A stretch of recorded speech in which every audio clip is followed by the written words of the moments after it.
गौराईचे खेळ खेळता खेळता माझ्या सखी दमल्या बसल्या ग बाई. मग त्यांना विसावर येताना मला छानसा एक मराठमोळी उखाणा घ्यावासा वाटला. आपली भारतीय संस्कृती त्यात आहेत भरपूर सण. प्रत्येक सणाला पुरणपोळीचा घाट घालता घालता रोज प्रत्येक सणाला एक उखाणा सुचला. ते सगळे उखाणे मी एकत्र गुंफले आणि भारतीय संस्कृतीला साजेसा असा मराठमोळा उखाणा मी तयार केलेला आहे. तो उखाणा घेता घेता आणि मग छत्रपती शिवाजी महाराजांची आठवण, आठवला गड किल्ल्यांचा इतिहास. मग एक आता छोटासा मराठमोळी उखाणा घेऊन मी माझा रचलेला उखाणा घेते. उभा सह्याद्री आडवा मावळ, उभा सह्याद्री आडवा मावळ, शिवरायांच्या कर्तृत्वाची खूण, दीपकच्या नाव घेते वारणाकडच्या तालेवर देसाईंची सून.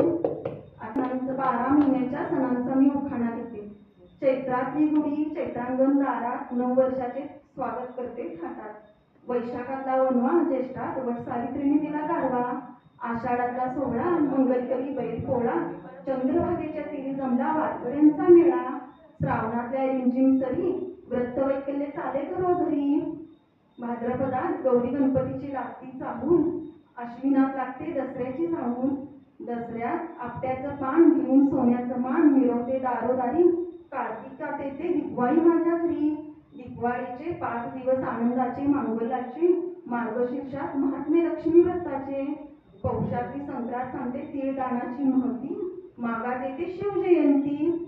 शिवजयंतीला मुजरा करते मराठमोळी आणि फाल्गुनात येते होळी. होळीला पुरणपोळीने वाढवली गोडी आणि दीपक मला